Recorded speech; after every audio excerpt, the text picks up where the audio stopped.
So here we are, map number 1 of a best of 3 between these two players. Spawning down in the bottom right hand position is the red Terran. Representing himself, it is Dragon.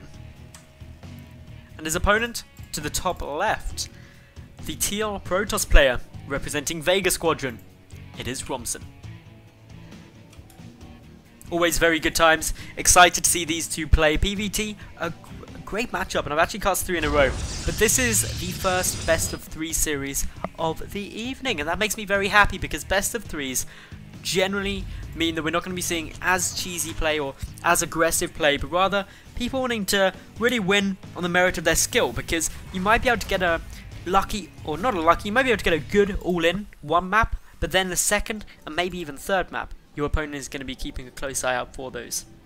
So for the moment, just seeing relatively normal openings from these two, nothing crazy going on. Frost is a big 4-player spawn position map, so as such, you have to be trying to be a little bit more careful, or going for anything too massive with kind of all-ins or something, because if you don't know where your opponent is spawning on a big map, it can be very difficult to get it right, and it'll hit a lot later than on a smaller map, obviously. Gateway coming down, as well as the refinery after the barracks from Dragon. So Dragon is going to be aiming for probably a Reaper opening, which can be very solid against Protoss, especially on Frost. And one of the reasons for that is a lot of Protoss players can get very greedy and try and take this Nexus nice and fast. And if they do that, then there isn't the option for a Stalker or a Mothership Core to be able to actually defend against the Reaper, and therefore a couple of probe kills may get one, and that's always good if you get a couple of probe kills early on. So Gateway is finished. We should be seeing a Cybernetics core. There we go. No, there's going to be a Cyber core because there are the 2 gases nice and early up, as opposed to just a Gateway into a Nexus, which is a bit more of a greedy build, but still viable. Meanwhile, Dragon, if we take a look at what he's currently throwing down, well, just adding in a reactor, so may not actually be that Reaper that I suspected. Could just be some decent marine production. He's of course still banking up a decent amount of gas, so could be some Reapers still regardless. May just go for the double Reaper, but that's less likely, I suspect. So just going to be pumping out a good number of Marines, probably adding in a factory off the back of this, and maybe going for some Hellions. Romson, on the other hand, he's got a good amount of gas here now, already up to 170. And it looks like Dragon is going to be going for the double Reaper play. So this allows him to deal a lot of damage potentially, be very irritating. We'll wait to see exactly what he's trying to do.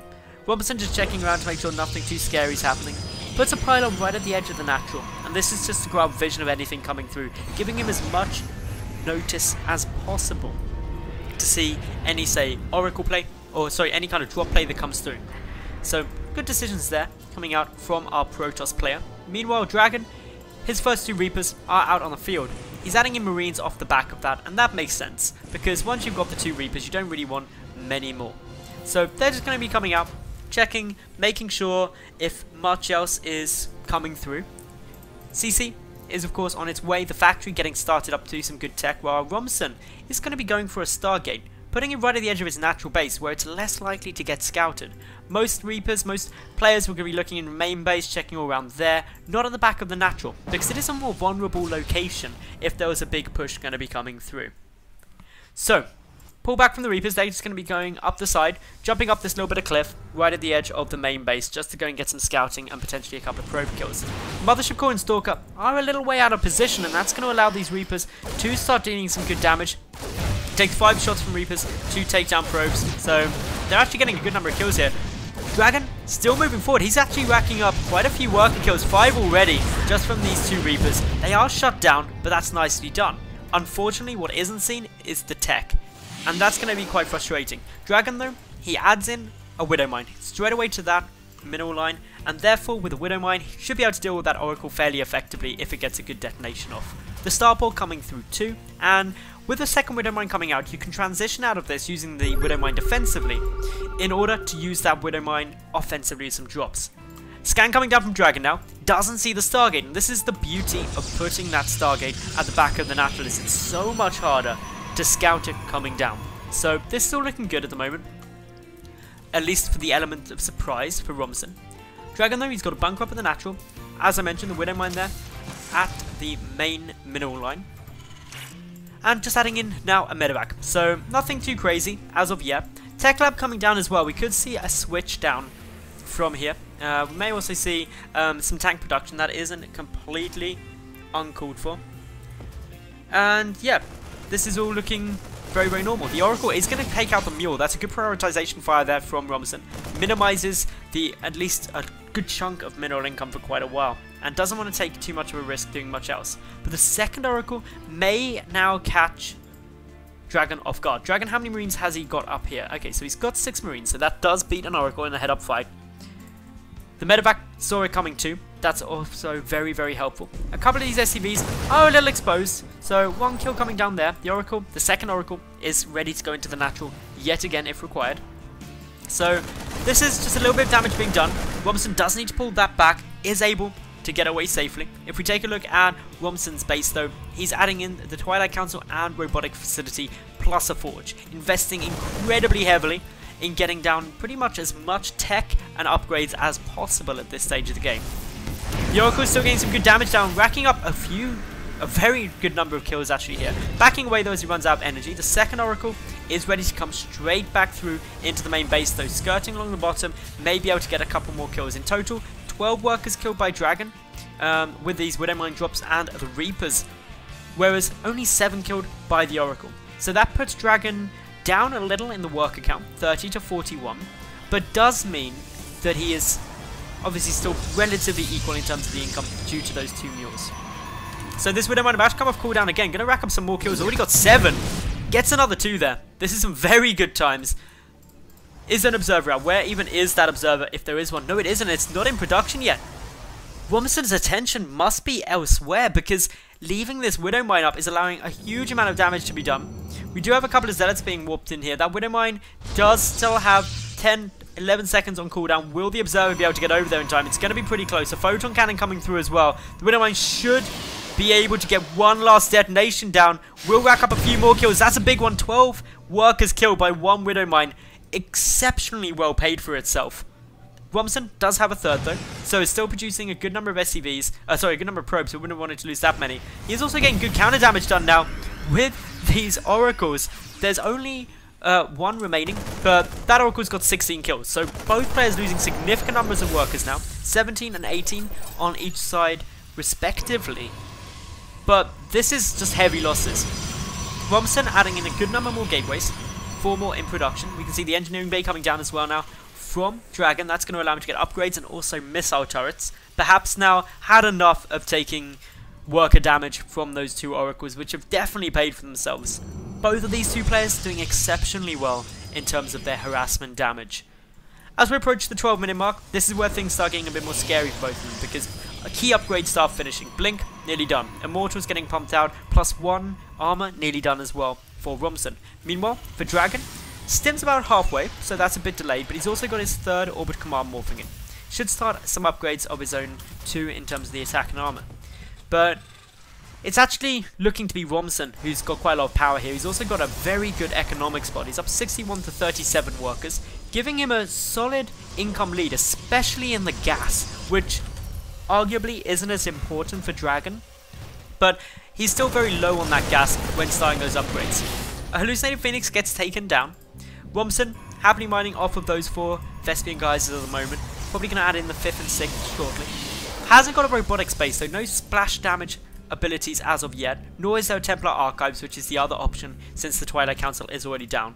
And it looks like Dragon is going to be taking a very aggressive route now up against his opponent, moving forward with a good number of Marines, Widowmines and Medevacs. Stim is done, Combat Shield isn't yet finished, and plus 1 is a long way off. But the Observer, it sees everything that's coming, and as such, Romson should be able to get in a fairly good defensive position. He's warping in a lot of additional Zealots, trying to get up, bolster his defensive forces, his ability to tank up. The Watchtower again confirms exactly the size of this force. And Dragon, he's just going to be heading up towards the 3rd. He doesn't even know it's there yet. Photon Overcharge is, as always, a good option. Those Widowmines burrowing up, they could get some nice hits down, get a couple of hits. But backing away, Dragon should be able to escape with most of this army, trying to trade as best he can, kill a couple of units. Those Medevacs are blinked under, but are able to get away. The 3rd Orbital Command now has gone and landed down for Dragon, so he's now on equal basis with his opponent. Gonna probably be calling down the Mule Hammer pretty soon, mining that base as fast as possible. Romson adding in the Robotics Bay as well as a second forward, so going to be transitioning into double upgrades as well as those Colossi, in addition to the fact that he's already got the Templar Archives, and while Storm hasn't started researching yet, it's a quick option. So a lot of tech coming down from the Vega Squadron Protoss. But for now, Dragon just applying pressure where he can, baiting out most of Romson's army to the center of the map, and therefore we should see this drop at the back, or this push at the back, be a little bit more effective. But Romson, playing smart, reacts to it ASAP. The medevacs heading towards the main though, and with this army out of position, could be a little bit frustrating. A Zealot warping in, one of those medevacs does get taken down by a photon cannon. There's still a lot of units in there. That's a big loss for Dragon. Add in the fact that actually Romson looking very active on the map, coming with the Zealots for a counter-attack. He's really staying on top of things. He's up by about 40 supply at the moment, and trying to really capitalize on that. These medevacs, unfortunately very low on health, getting feedback by those High Templar, allowing a lot of them to be reduced to energy, preventing healing. But it's this push heading towards the third base that is very problematic now for Dragon. Many SCVs are going to get taken down here. And while there is a couple of units to defend, there's nowhere near enough to save this base. So a quick lift up, trying to back away to safety if possible. Should be able to get away, since Romson is unlikely to commit the majority of his forces in order to try and snipe off that orbital command. But still, workers killed now 29 to 18 in Romson's favour. He's still sitting comfortably at 3 bases while Dragon's at 2, and that makes Romson fairly far ahead in terms of the overall income. Little push up here, up the ramp. There's no splash damage at the moment. The Storm upgrade is finished, but no High Templar about. But still, just through sheer numbers, Romson pushing on up, taking down these medevacs very consistently. And with a couple of Immortals at the back, those Marauders aren't looking too scary either.